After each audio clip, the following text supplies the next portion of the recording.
Overcome any money block that you experience in your life. If you're someone who's had challenges around making money, keeping money, and building your money or your wealth, I will explain to you what's playing out so you can identify the root cause and address it. Whether it's the actual skills of how to make the money, or it's probably something mental or emotional resistance that you have towards it. I'll break this all down for you. If you're new to the channel and you don't know who I am, my name is Lewis Huxtep. I'm a coach, I'm an author, I'm a speaker. I've coached over 10,000 people. I've written a bloody book. It's called The Inspired Life Method. Go grab yourself a copy. And the only investment that I have or request that I have from you today is to like the video and subscribe. It honestly means more than you realize because it's going to share it with more people. So if you could like the video, leave it a comment, subscribe as well, that would be amazing. With that being said, let's begin. I'm going to start with the theory of constraints. If you've not heard of this before, I'm sharing my screen. So if you're not watching the video version of this podcast, highly suggest watch the video version of this, okay? So the theory of constraints is a beautiful theory, and it's going to prove this lesson really, really well. So what this theory states is that a system will grow to its lowest constraint. So a system will grow to its lowest constraint. Now, what does that mean? Let's use an example. Say in a business, say the marketing of a business was a 10 out of 10. Like they were good at their copywriting, their content creation, their communication. They were really good at marketing their product. It was a 10 out of 10. Say the sales, the ability to actually sell people was a 10 out of 10. They're good at influencing. You're good at getting someone to give you money. You're good at influencing and selling people. Say that's a 10 out of 10. Say the product that you're selling is dog shit. It's a 1 out of 10. What you're selling is absolutely shit. The service is shit. If you're selling shirts, the shirts are shit. You're selling a shit product. What is the obvious constraint of this business? It's obviously the product, right? The product is shit. So what do? We fix the constraint. Say we go through and we fix the product and we make the product amazing, and now it's a 10 out of 10. Excuse me. Dry throat.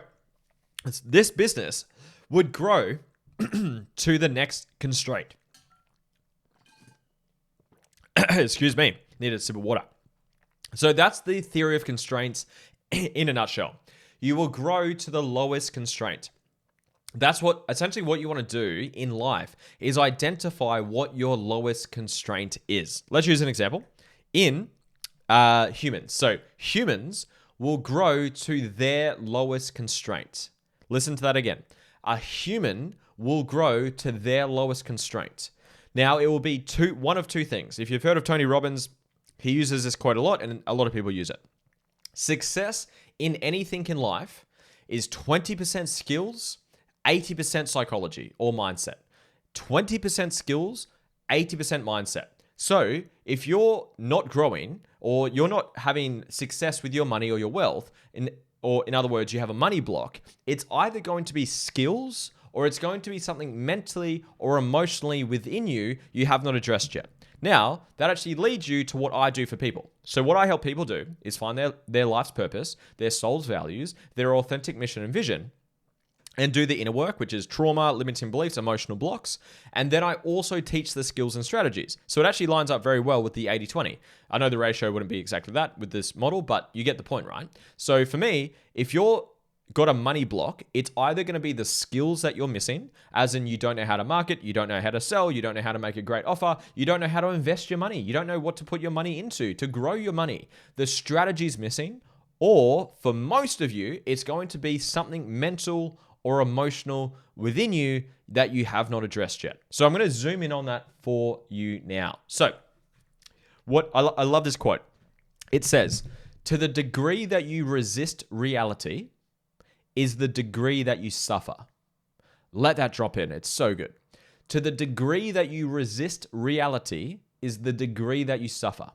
Essentially what I'm doing for my clients, I just had a couple of one-on-one calls, is I help people become conscious of the resistance that they have in life, whether it's relationships, their business, their career, their finances, whatever it may be. And I help them find the root cause to the resistance. Once we find the root cause, we address it with a process or whatever it may be, whatever the root cause is, then the resistance goes away, then you will grow to the next resistance. That's the theory of constraints again. So let's use an example. Say you know how to sell, you know how to market, you know how to make money. But you've got a belief that you're not enough, that you're not worthy, that money is evil, that money doesn't grow on trees, that money is a bad thing.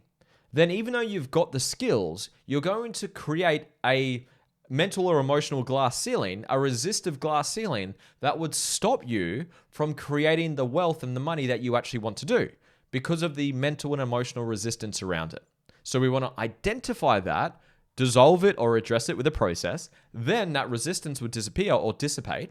Then you'd go to the next constraint, which might be a skill set again, or again, it might be something mental or emotional within the person. So I want to help you find what yours is. So I want you to rate yourself on a scale of 1 to 10. On a scale of 1 to 10, how much skills do you have? Or what would you rate your skills on a scale of 1 to 10? 10 being amazing, 1 being terrible. 10 being, I know how to make money. I know how to make a great product. I know how to sell it. I know how to invest my money. I know how to make cash. I know how to make money flow into my life.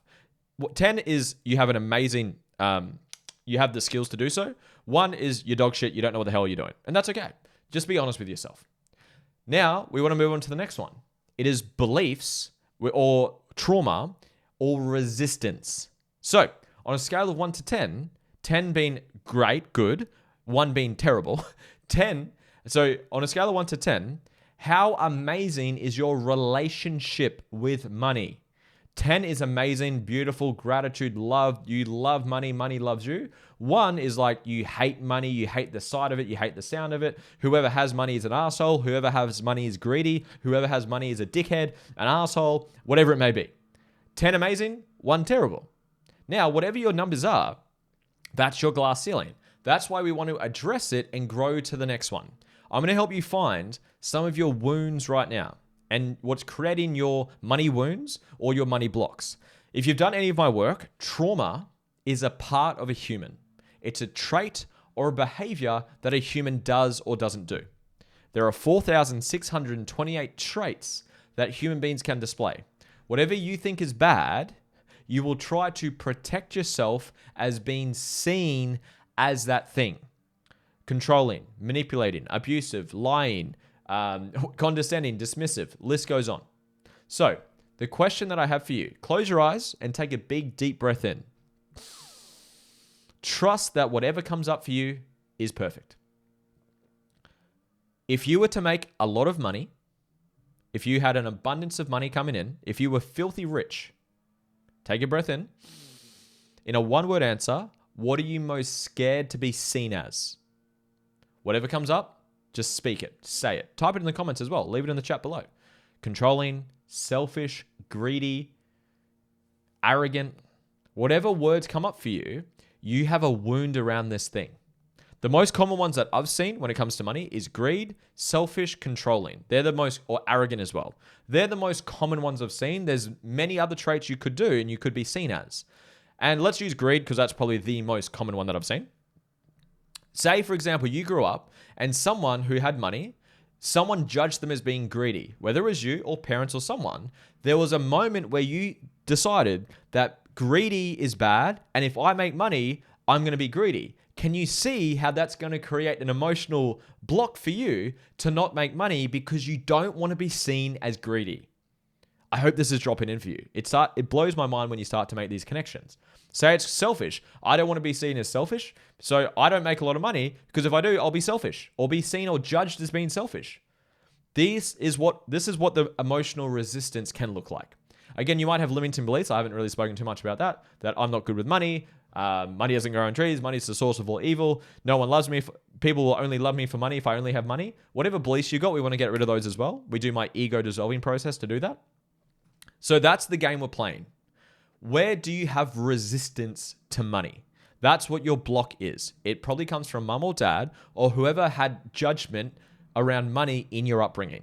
Find what the beliefs are and get rid of them. Come work with me. I'll show you how to do that. Or dissolve or heal the wound around the money, which is those traits like greedy, controlling, selfish, all those things. How do you do that? Do my balancing process. That takes care of it in one session. And again, then it's skills. We want to take action. Again, I take the piss out of people when I do my in-person events. I say, there's a spectrum of humans. On one side, we got our spiritual humans. These people levitate, meditate, they sage. I've got my sage here. So they got their crystals on, they breathe, and they are just so spiritually connected in life, and they're so present and grateful. The spiritual humans, more often than not, are broke as fuck. These people have done a lot of the healing and integration work and spiritual work, but they don't take fucking action. They don't do the skills part. And on the other side of the spectrum, you've got your hustlers. These people achieve. These people often will achieve the things externally, but they're unfulfilled internally. These people are lacking values, lacking healing, all those things. So you want to do both. You want to identify, am I lacking skills? I just don't know how to do the thing. I don't know how to make money. I don't know how to market. I don't know how to sell. I don't know how to communicate. I don't know how to post content. What's the thing or skill that you're missing? Go learn that. Go read a book, do a podcast, take the action. But also tune into what's the emotional resistance that I'm experiencing. I love that analogy. If you push a beach ball underneath water, it pops up somewhere else. That's what trauma and limiting beliefs do. What you run away from, you run into. I had a beautiful call with a client today, actually, and he was like, his mind was blown because he'd done some work, but he hadn't done the depths that I take people to. And some of my favorite lines is, what you fear, you create. What you judge, you become. So what you run away from, you run into. Whatever you judge people for, you actually become that very thing. And what you fear happening, you create it. And it went down the path. This had nothing to do with money. I'm just going on a tangent right now. But he had wounds from his parents around being abusive, and he became abusive. He judged others for it. He got triggered by it, and he ultimately became it. Isn't that crazy, right? So if you judge people for being greedy, you're going to have resistance to being seen as that, and you'll create an emotional block of doing that, and you'll also judge yourself for being that. Pretty crazy when you start to see it. So let's wrap this up for you. If you have blocks around money, it's either skills you're missing. Go learn the skills, learn how to sell, learn how to market, learn how to invest your money. Do that.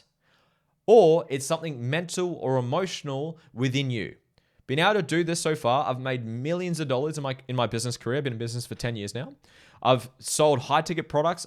The most money I made in a short period of time was $53,000 in 2 days. That was my best ever short period. That's not my focus for my business. I'm going more impact than sort of cash, but that's just my preference for my business model. But I wouldn't be able to do that if I hadn't addressed all these mental and emotional blocks and skills that I was lacking, right? So learn how to sell, learn how to market, learn how to invest your money, but find what you have resistance to within the area of money. What do you not want to be seen as? What do you judge other people for having money? What do you judge them for doing or for being? What beliefs that you have that are holding you back? Identify those things, address them with a process. I've got the processes, and then that resistance will go away. Then you'll grow to the next one, hence the theory of constraints. Hope you got value from this. If you did, put a comment down below, like, subscribe, share it around if you want. If you can, please, it means a lot. And if you'd like a free trial to my coaching, you get a one-on-one call with me. I just had 3 of them. I've got another 3 coming up, where I'll give you all the tools of how to find your beliefs and remove them, how to identify trauma and heal them, how to give you the skills to make money, doing what you love. There's a free trial down below in the comment section or in the caption somewhere. I appreciate you. I love you. Thank you for being here. Have a great day. See ya.